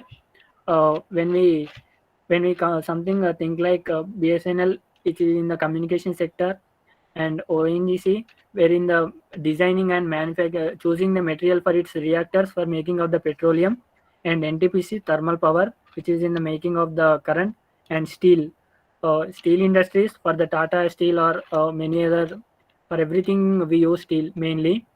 So in the construction or in the whatever the, if you think triply a material engineer is metallurgical engineering is needed. If you think for the civil is needed, if you for a chemical reactor is needed, or for the any branch. So engineering is not restricted to its. So the scope, what is the scope in this material and metallurgy engineering is nanotechnology. Nanotechnology makes a product or a metal in the lighter weight and with the with the more times the strongest that had ever been, because in the that mostly works wherever we go, because using the less material and making the more impactful material that should be needed. So with the less amount of energy, you have to create the great impact. So that those are the challenges when you something like మనం చెప్తాం కదా, లైఫ్లో risk లేనిది risk ఉంటేనే లైఫ్లో అది ఒకటి ఉంటుంది అనేది. So it's always the engineering is a challenge, and choosing the engineering means you are taking up the challenge and you are giving the potential to the world. So that's what. అండ్ ఇప్పుడున్న current trend ఏంటంటే something like you should metallurgy and material engineering should be redefined, and every material should be analyzed so that it should be sustainable. వాళ్ళంతా scrap and వేస్ట్తో నిండిపోయింది. So ఇప్పుడున్న ప్రజెంట్ని ఒక material engineering, how he can make every metal or every material should be bio friendly or eco friendly. So that is the need of the real need of even if you think for the biomedical engineering, and every engineering branch is the need. So I can even give the more contacts who is already studying in the material engineering or metallurgical engineering. So you can contact me or you can message me with that number. Yes, the only two presently in our Telangana state, two branches offers that: JNTU JNTU Hyderabad, and MGIT in the Gandikota, I guess. Yeah, that's what. Yeah, material engineering.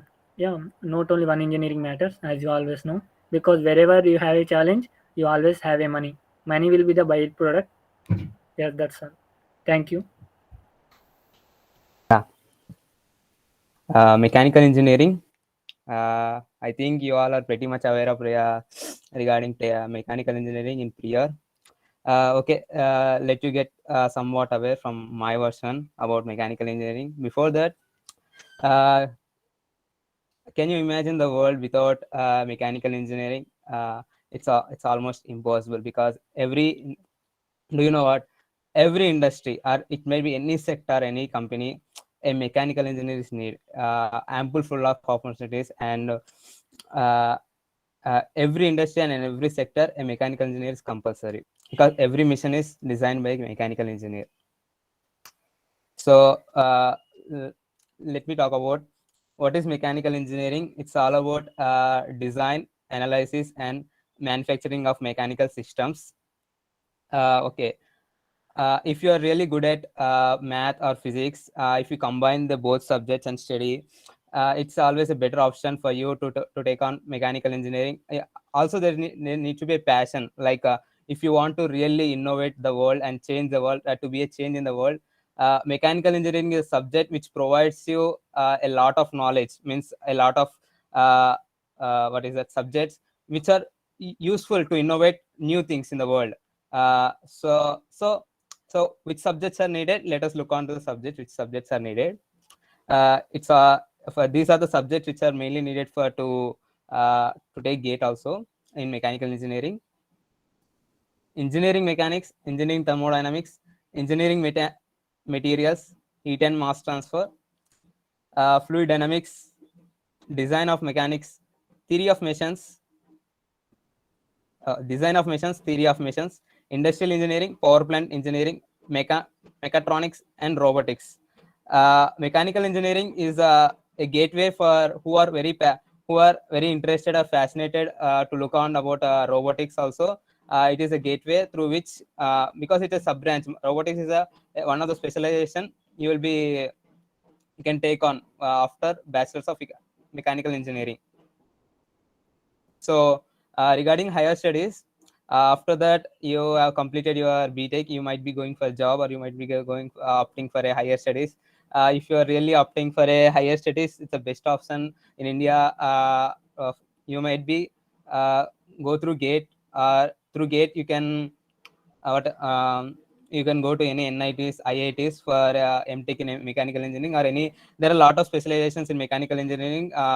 It might be nanotechnology, it might be what is that, robotics, or automation, everything. It is one of the versatile branch which has highest specializations. You can do many specializations, and not only that, for if you want to do any higher studies in state engineering colleges for PG course, you can write engineering service entrance examinations.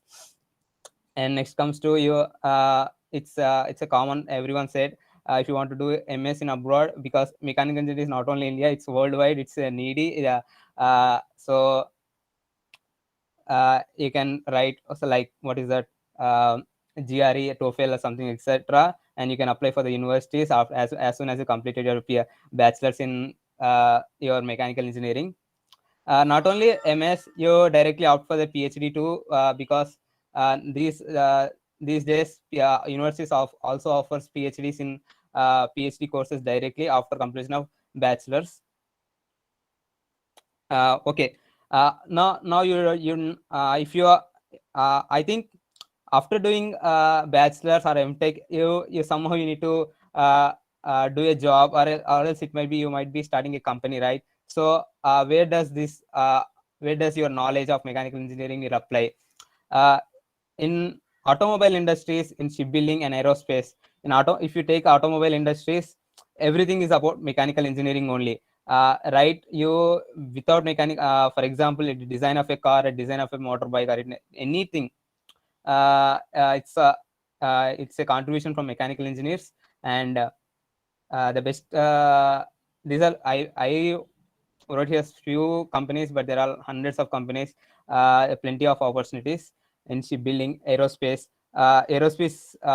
because do you know? In this fast moving world, time is important. So aerospace is a green field. Mechanical engineers supports you today to do in aerospace, and oil and gas also. There are a lot of applications for in oil and gas. A mechanical engineer can contribute a lot. Future of mechanical engineering, it's an evergreen branch. It has incredible specializations.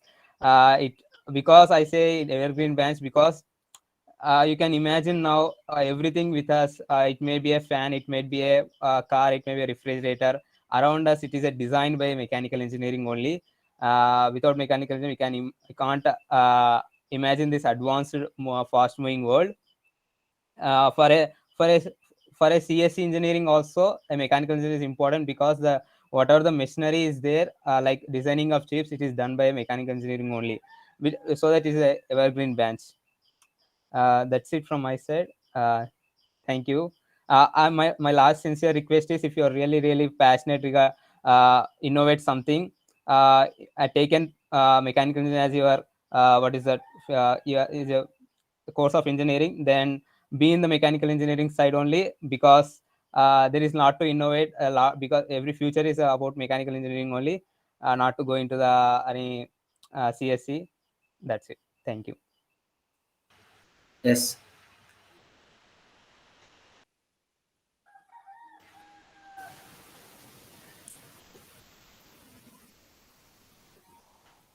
Madhu? Yes. Thank you. Now, Tarun and Kranti will be continuing about mining engineering. Thank you. Thank you, Chandrana. Gratitude morning, everyone. I'm Tarun Gangadhari, studying first year undergrad mining engineering. I am happy to share knowledge regarding mining engineering. Madhu, can you move on to slide 2? Yeah, what is mining engineering? Mining engineering is the branch of engineering that deals with the identification, extraction, production, and processing of valuable minerals from a naturally occurring environment. The role of mining engineers starts from the discovery of mineral resources and processing of mineral products, designing and construction of mines, and controlling mining operations and transportation of minerals. This is all about mining engineering and mining engineers. Yes, move on to slide 3, Madhu. Yeah, to study mining engineering through EAMCET, we have University College of Engineering, Kaktiya University in Kottagudam, alias Kottagudam School of Mines, and JNTU Mantani, and some other private colleges like Mallareddy and others. And next slide. In Kaktiya University, we have our core subjects like geology, mine development, ventilation, and rock mechanics. In our university, these core subjects upgrade every year. Yes, next. Yeah. After BTech, we will get immediately a job, and or we get MTech through GATE, and PhD options in India and abroad. Yeah, and also in our university we have good placements. Yeah. Thank you for listening so patiently. Now Brahmaka will continue about textile. Hello everyone, I am Sai Pramarambika of Textile Technology second year. I wouldn't take much time of yours. I will be briefing it very simple. Firstly, what is textile technology? The basic needs of human being are shelter, clothes, food. For every occasion, we buy clothes for birthdays, weddings, functions, everything. See how textile plays a major role in our daily lives. Now, to explain what textile technology actually involves, I would like to explain you with the example. Like we have cotton clothes. Everyone wear cotton clothes. So how you are going to make that cotton cloth? Cotton plant will give cotton balls. You are going to extract them, clean them, make some processes and arrange them in form of threads. I mean the wicks which our parents make in our home, knownly as vattulu in Telugu. So these threads are arranged in different manners and different formats to make cloth. So these all a human being cannot do all by himself. So we need a machine. It involves different machines and different processes, different mills. So all these processes are going to be taught in the textile technology. And coming to the next thing, colleges which offer textile, we have OUCT and Vignans Institute, and there are some other colleges also which comes after this both. And when it comes to rank, depending on different caste and different ranks, there is different cutoff, and seats allotted for textile in OUCT are 30 now. And main subjects you are going to learn here are yarn manufacturing, fabric manufacturing, MMFT, man-made fiber technology. You know, like we have both natural and artificial fibers. Not just, I mean, we cannot totally depend on the natural fibers now. So there are some other man-made fibers too. And coming to job opportunities, we have different jobs in different mills. They can be known as merchandiser or quality control manager, or in the spinning mills or weaving mills, etc.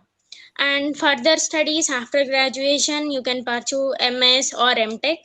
Mostly you have to go through, I mean, crack the gate exam, or you have to do, I mean, do well in GRE or IELTS. And for MS, most of the people prefer US. You can also choose UK also, but according to my knowledge, US is the good one. And coming to my experience, like once you get into the subject, you have to keep your heart. And my basic, I mean, one thing I would like to tell is, if you are in one subject or one core subject in engineering, it doesn't mean you have to stick to it. You can learn many other things. You can get diverse knowledge in all other courses too. Thank you. Hope I made some information.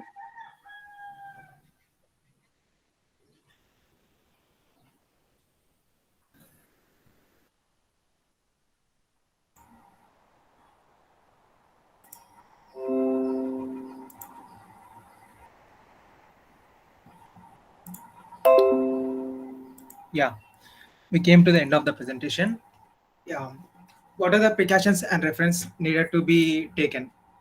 Yeah, first of all, you can go to the TSMCET official website, tsmcet.nic.in. Here you can find all the information about MCET. In this website, you can download the last year 2020 MCET cutoff ranks list of first phase and second phase. The cutoff ranks list are in the caste and categories order. You can easily understand the which college provide which branch, and also what is the cutoff rank for a particular category or a particular branch in the last year. And web options, be careful while choosing web options. If you did a small mistake, it will impact a huge loss for you, so be careful while choosing the web options. Counseling, in counseling there are two rounds: first round counseling and second round counseling. If a For example, if a student got a seat in some ex college in first round, but the student wants to go to second round of counseling, when you choose to go for the second round of counseling, the first round counseling seat will be cancelled, and you need to go to the allotted seat in some Y college in the second round counseling. And NPTEL special lecture series. In the time of pandemic situation, National Program on Technological Enhanced Learning, which is better known as NPTEL, has conducted a series of lectures on various engineering by IIT professors and industrialists. They gave a vivid range of case studies, clarified student doubts, and concluded. You can watch those videos available in YouTube. Go and search NPTEL lecture series in YouTube. You will get more information and analysis. AICTE curriculum. As most of the engineering colleges follow AICTE curriculum in their institutions, where we can find what are all the subjects, topics in the course. You can check your interest and passion by looking at it. Thank you.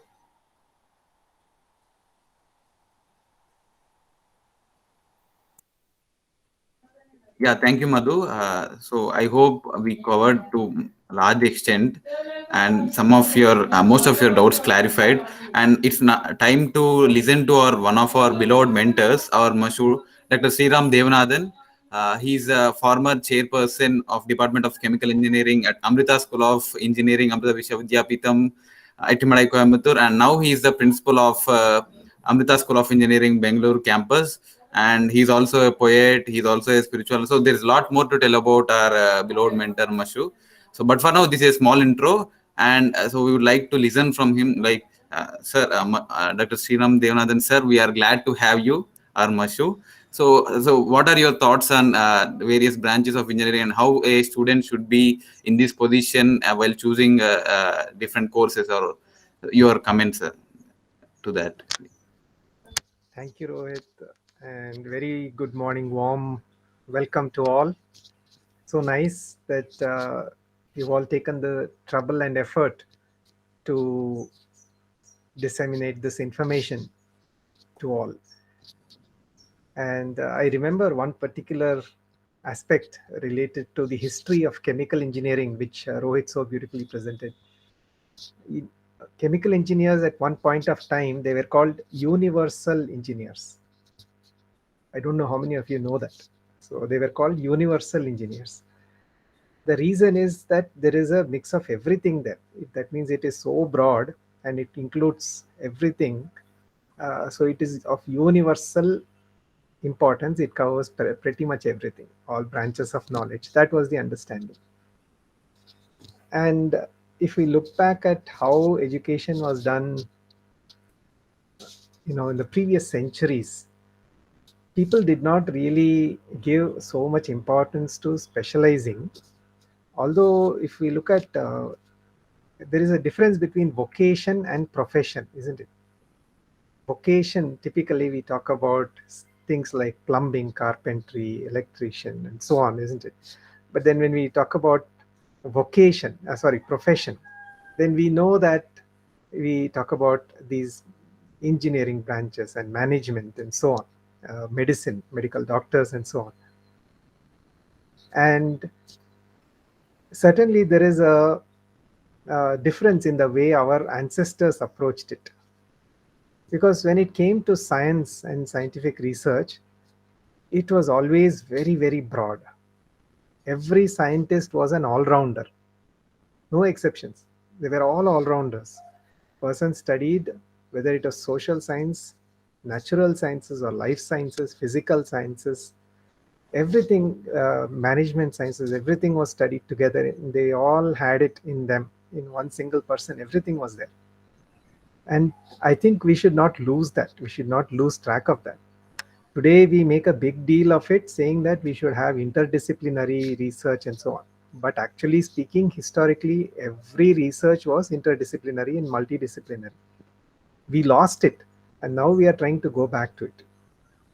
Now, the reason I give this kind of a background is because we need to also understand the difference between the science approach and the engineering approach. And we should not again become too narrow in our thinking. That is my experience and suggestion. We should not become too narrow in thinking.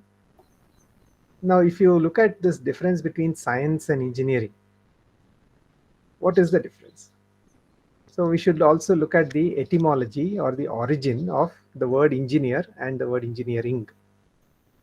And this comes from, if you look at other words in English which are related to this, you have engine, you have ingenious. Ingenious means very, very creative and innovative, etc. Right? Very brilliant in the way they are thinking. Ingenious, like genius. So ingenious, genius, engineering, genesis, genes in biology, all these have something common. We are creating, we are designing.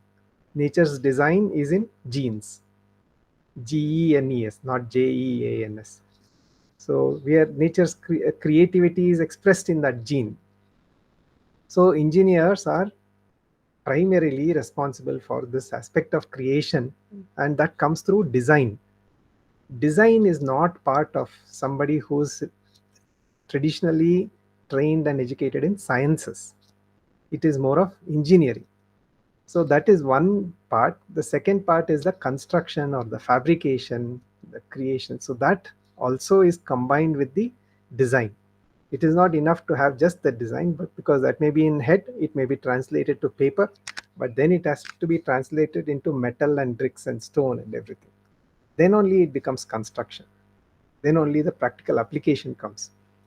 Otherwise, we would not be different from people who have read only science. So that is very important to remember. Now, why is it that this is so important? Because unfortunately, today, all over the world, there is one problem that has crept into engineering education. What is this problem? Suppose you take medicine. So somebody who is doing MBBS, they are studying MBBS. Who are the teachers for the MBBS? They are doctors. So these doctors are practicing medicine, isn't it?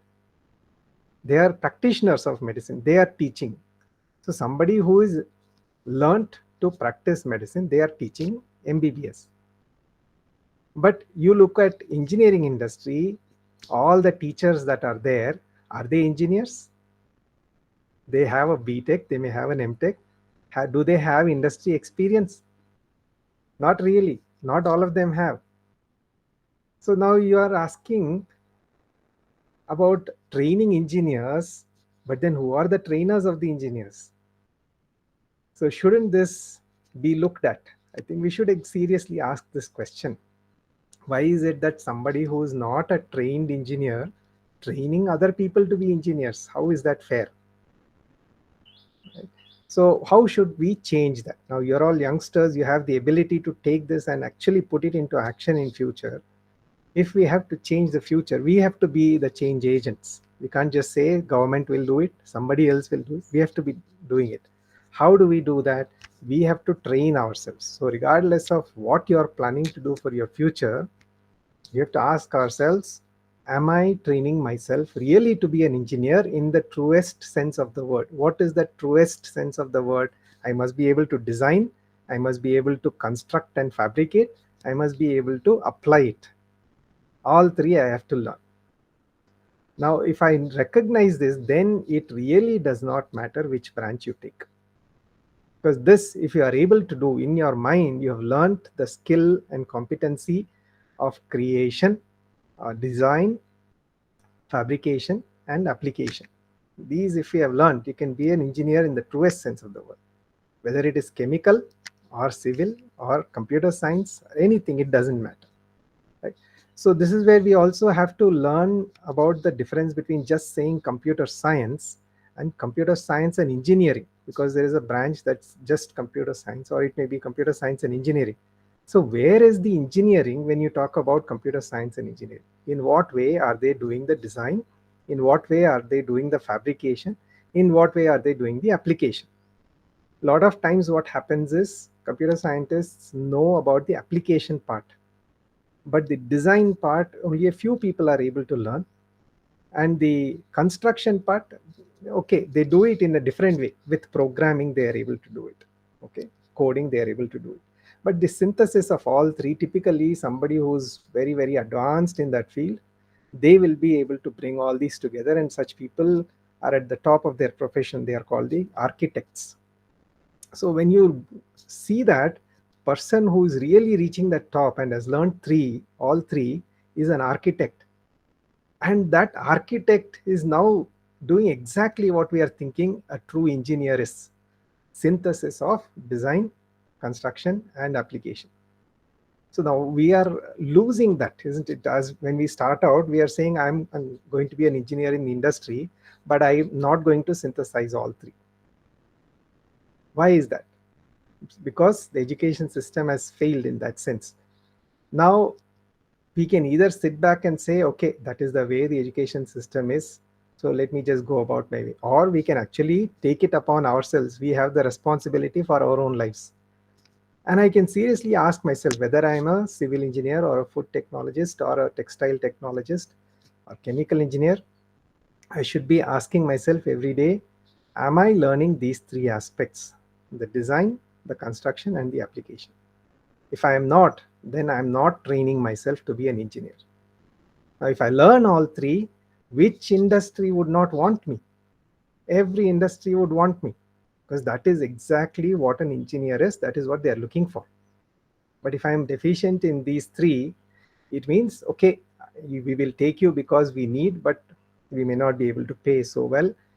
We'll just manage. That will be the kind of attitude that they have. So ultimately, it is not so much about that branch saying that computer science is top or that this is at the bottom and all that. It's really not about that. Now, again, with these, there are two aspects. One, we may say somebody has to have interest in the field. Yes, they must have interest. Second, they must have aptitude. Now, aptitude, some people may have a natural talent for certain things, but other things you can certainly pick up and you have to see. And we have to be reasonable. See, supposing I'm 5 foot tall and I want to play in the National Basketball Association of US, where all of these people are at least 6 feet tall. It will be difficult, isn't it? So I have to be reasonable. So how is my skill and aptitude matching with what is required in that field? Because this is a little bit sad. Sometimes I hear computer science students telling me they don't like mathematics and they don't like programming. Now, I can understand if some food technology student says that, or a biology person says that they don't like mathematics. But a computer science student saying they don't like mathematics or they don't like programming, how are they supposed to go through life? With what enjoyment, with what enthusiasm will they go through and do their job, isn't it? So I think that is where both have to be examined. Do I have the enthusiastic interest in this? And do I have the aptitude for this? We should do that self-reflection. If we do that, we'll be okay. But ultimately, this engineering concept, we should understand the design, construction, and application. Now, having said this, we should also be at the same time responsible citizens. So that is how each branch has evolved over time. So let us take chemical engineering. So Rohit had given one definition: conversion of raw materials into products. Now, actually, there is one part missing in that, which he had on the slide. It is conversion of raw materials into value-added products. That is very important. Chemical engineers are nothing without the economics. Economics comes in when you say value added. Because I say that I have, let us say I have some wheat flour, and I have some sugar, and I have some butter, and I have some water, and there is the cost of each of these materials. But you take all of these and create a cake. Now, you add the cost of each of these items. Will it add up to the cost of the cake, or will the cake be much more? The cake will be much more. That is where you are adding value to it. And that is the job of the chemical engineer. And so the economics of it is 100% important there. So now you see, when you say an engineer, our job is not just looking at the machines, not just looking at the materials. There is so much more to it. Now, over a period of time, chemical engineers also realized safety is of so much importance. Bhopal gas tragedy. There is the Chernobyl disaster, so many things. So we have to be that. Then we also awaken to the fact that, it's not just a single time disaster. We can be creating disasters slowly over a period of years and centuries.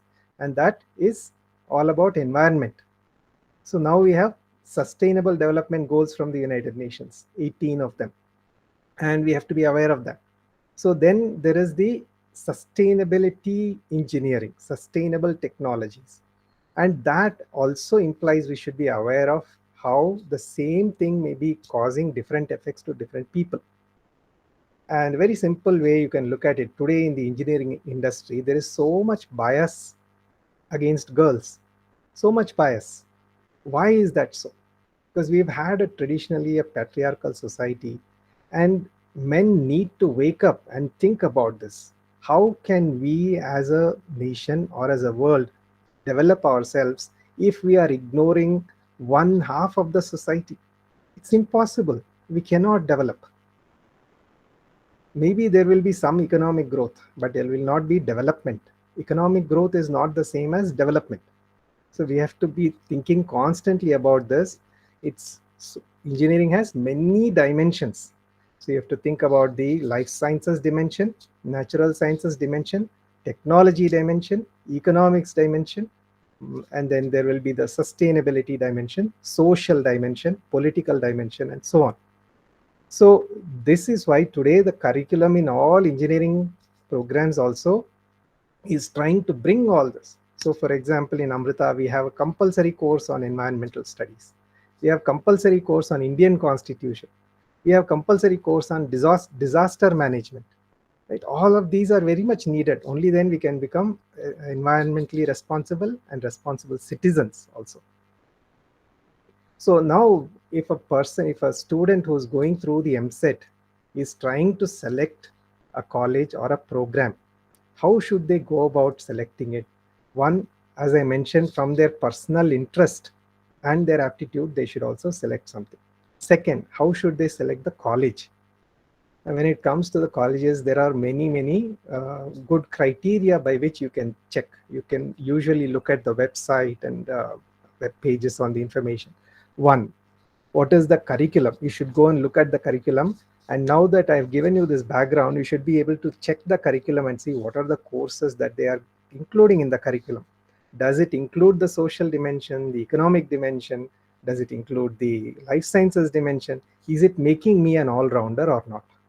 Is it teaching me all three aspects?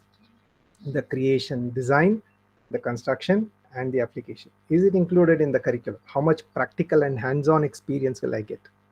So curriculum design and development is one. Then the teaching, learning methodology, pedagogy.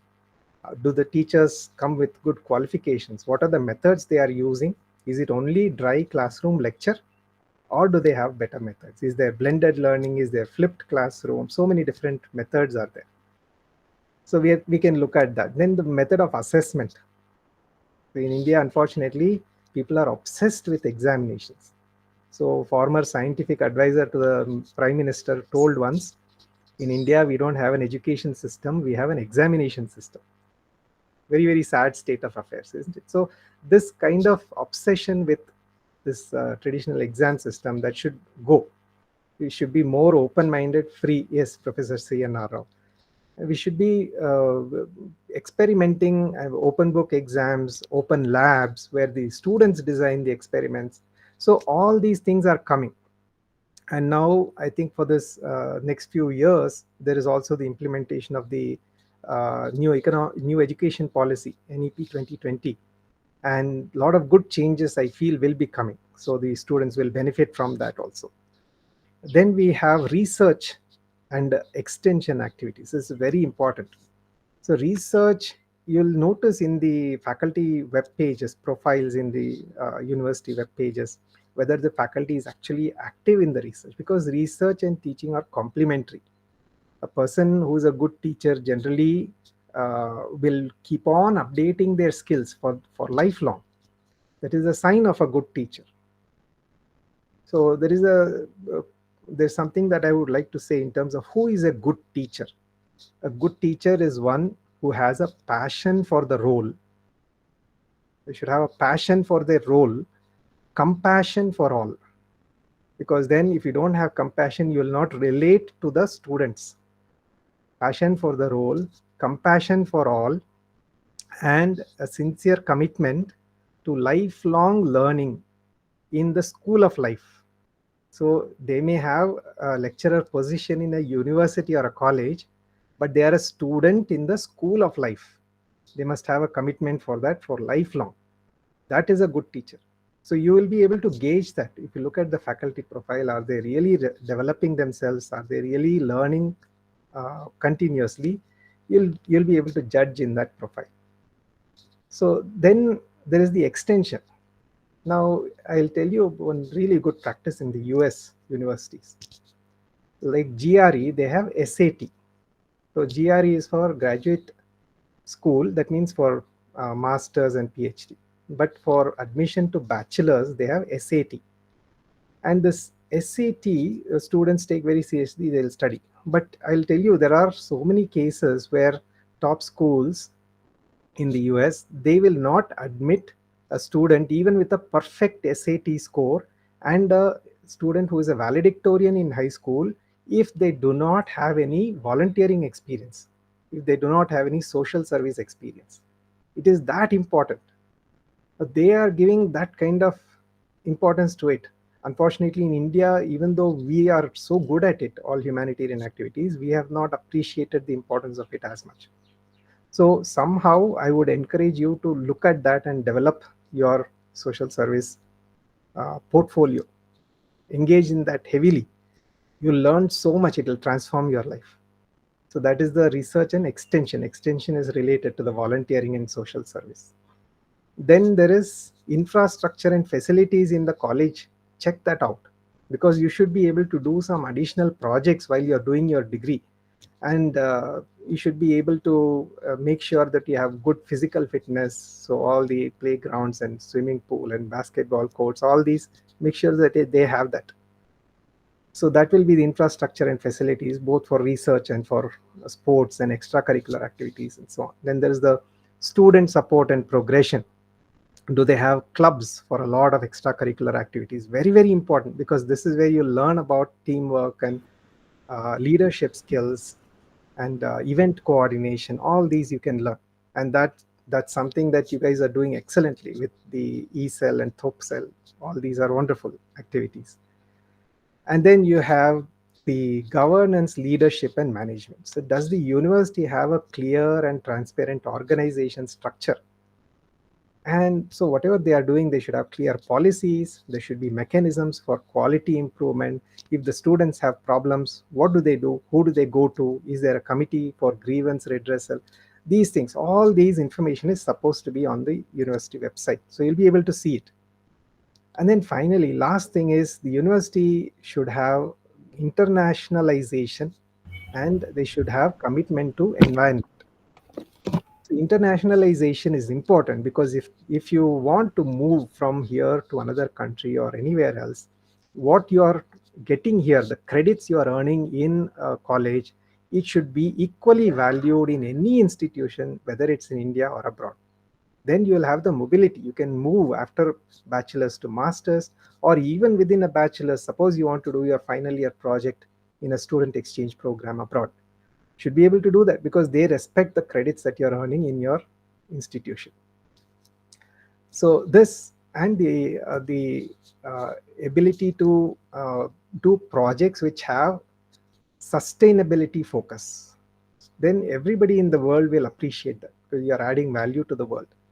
So a chemical engineer, a computer scientist, EC engineer, anybody, they can always make that connection to the sustainability dimension.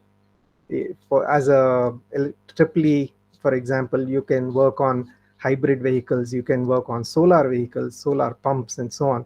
Everybody can contribute either to green materials or green manufacturing or green computing or green technologies in any way. So whether the university that you're considering supports this, do they have projects related to this, do they have teachers working on this in this research areas, all that can be checked.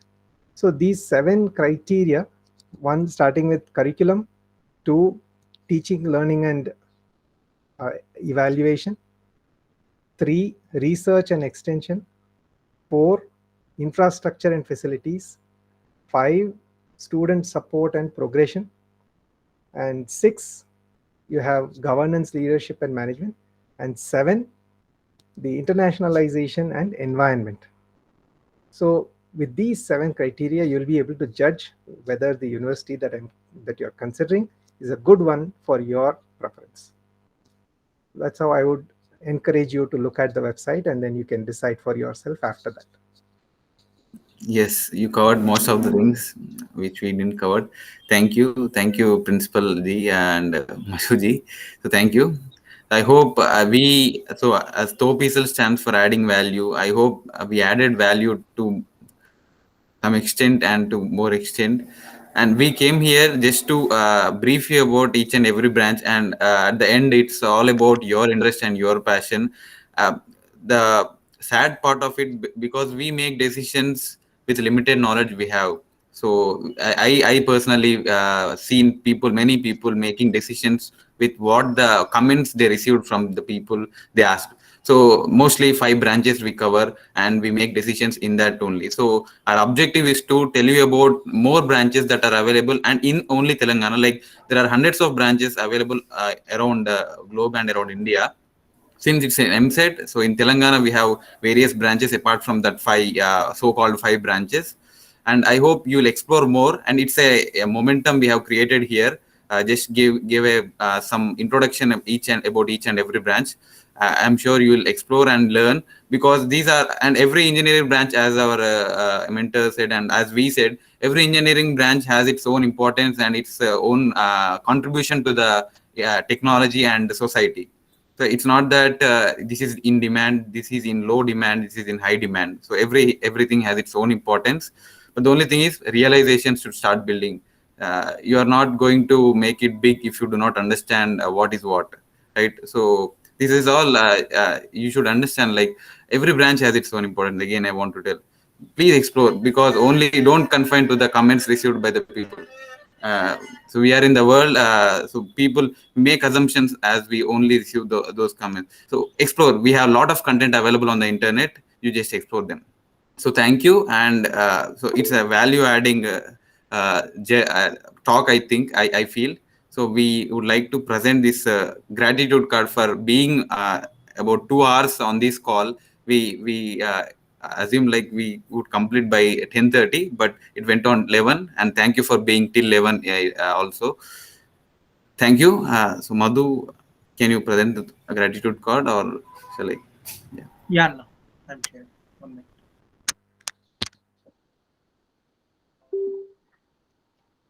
Hello, Yes. people. Firstly, thank you, presenters, for your beautiful explanation towards each engineering branch. Thank you for adding value to many people today. Should appreciate your team board and the flow which you all have. Well done, THOP family. Thank you, everyone, our audience, for attending, listening, and making a huge difference to our session. Thank you for spending your valuable time and making it interactive. By THOP Gratitude family. Yes. So if you have any comments, you can add to this, or else we'll call it a day. We'll close.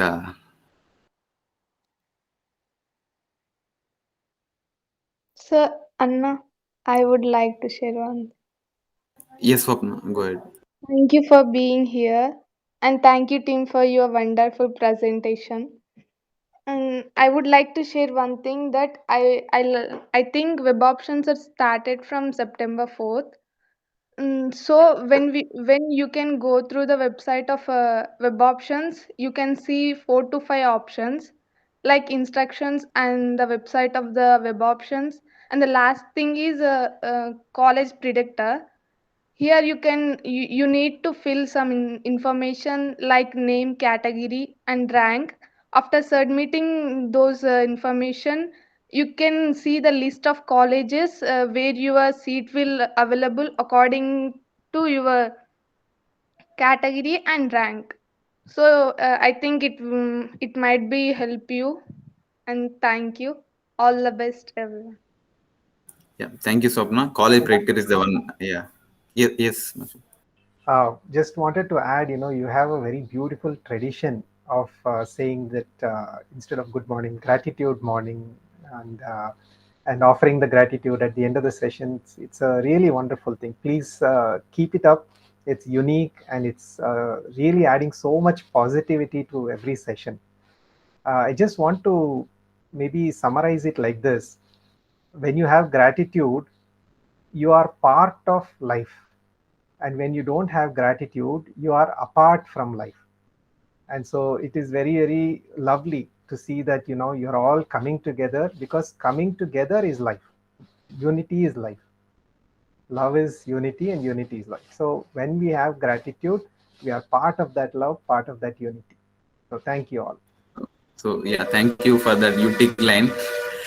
So UTIC lines, we love that lines. Thank you. So we are part of life. Yeah. So any more? If there is nothing to tell, we'll close up. Thank you for being with us for 2 hours. Thank you. Thank you very much.